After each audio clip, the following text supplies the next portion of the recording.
आम बजट को लेकर के पहले कोई उत्साह नहीं था, क्योंकि सब लोग जान रहे थे कि पिछले 6 वर्षों तक जिस तरह का बजट पेश होता आया है उसी तरह का बजट पेश होगा।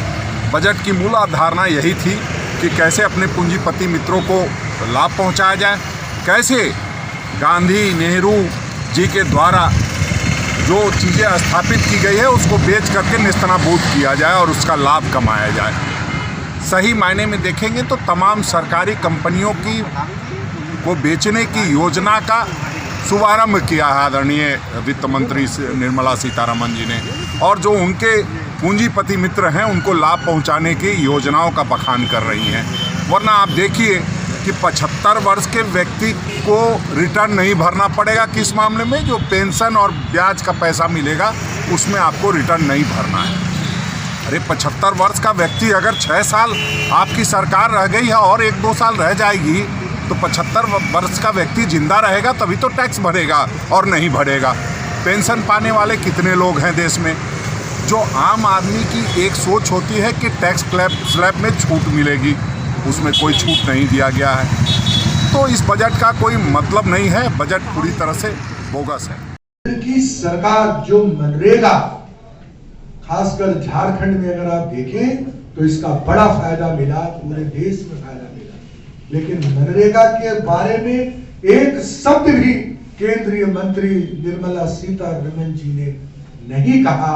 और मेरा मानना है, कांग्रेस पार्टी का मानना है, रोजगार के अवसर सृजित किए बिना देश को आगे नहीं बढ़ाया जा सकता है। वहां पर भी जो है केंद्र की सरकार विफल रही है इस केंद्रीय बजट में। जी की बजट इस देश और देश के निवासियों के लिए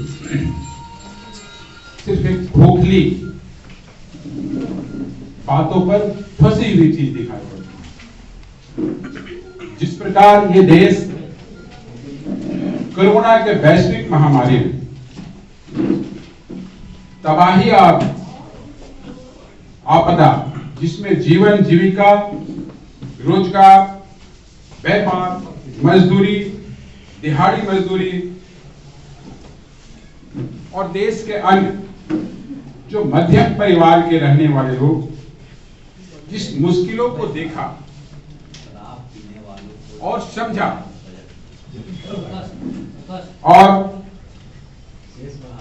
परेशानियों में झेला, ये देश एक परिस्थिति को देखा। और दूसरी तरफ आप देखेंगे कि इस कोरोना के कार्यकाल में पूरे देश की अर्थव्यवस्था बिल्कुल समाप्त हो गई। हमारे देश का जीडीपी -23.9 पे चली गई, मगर भारत सरकार और भारतीय जनता पार्टी के कुछ कॉरपोरेट घरानों की आय लगातार इस वैश्विक मंदी में भी, जिसमें पूरा विश्व परेशान था, सारी जगह परेशानियां सब लोगों की आ रही थी, उसमें कुछ कॉरपोरेट घरानों की आय लगभग 30% से ऊपर गई। लगभग 3 लाख करोड़ रुपया जो भारतीय जनता पार्टी के घनिष्ठ मित्र है, उन लोगों की आमदनी मुनाफा बढ़ी है। तो देश एक तरफ तबाही में जा रहे हैं, जीडीपी हमारा माइनस पे चला जा रहा, और दूसरी तरफ वैसे कॉर्पोरेट घराने जिनकी मुनाफा लगातार इस वैश्विक महामारी में भी बढ़ता चला गया। ये प्रश्न देश की जनता केंद्र सरकार से, भाजपा के उन नेताओं से जानना चाहती है कि कौन सा टेक्नोलॉजी आपने उन लोगों को दिया कि जिससे पूरा देश जब परेशानियों में चल रही थी और उन कॉर्पोरेट घरानों की आय मुनाफा लगातार बढ़ते चली जा रही।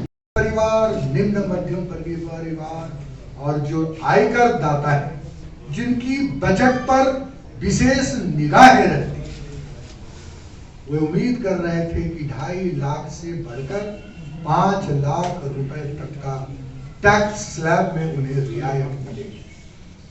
भारत का अर्थशास्त्र, भारत के अर्थशास्त्री कहते हैं कि जब तक नगद और आयकर में छूट नहीं मिलेगी, बाजार में खरीदारी नहीं, खरीदारी नहीं होगी तो डिमांड नहीं बढ़ेगी, डिमांड नहीं बढ़ेंगे तो प्रोडक्शन नहीं होगा, और प्रोडक्शन नहीं रहेगा तो पूरी इंडस्ट्रीज बैठ जाएगी।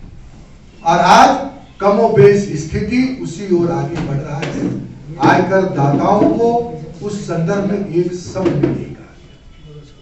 तीसरा, जो एटीसी आयकर अधिनियम की धारा थी, जिसमें रियल्टी स्टेट यानी जो निर्माण उद्योग है, यह उम्मीद कर रहा था कि 1.5 लाख रुपए जो करदाताओं को छूट है उससे अलग किया जाएगा। 2022 में घर देने के प्रधानमंत्री का दावा आज यहां भी निर्मूल साबित हुआ है। घरों की कीमत 60 लाख 70 लाख रुपए है। 2014 में आपने 1.5 लाख रुपए निर्धारित किए थे। आज महंगाई आसमान छू रहा है। अगर रियल्टी स्टेट को अगर फायदा पहुंचाया होता इस केंद्रीय बजट में, तो रोजगार सृजन की दिशा में मील का पत्थर साबित होता है रियल्टी स्टेट। यहां भी जो है लोगों को निराशा आ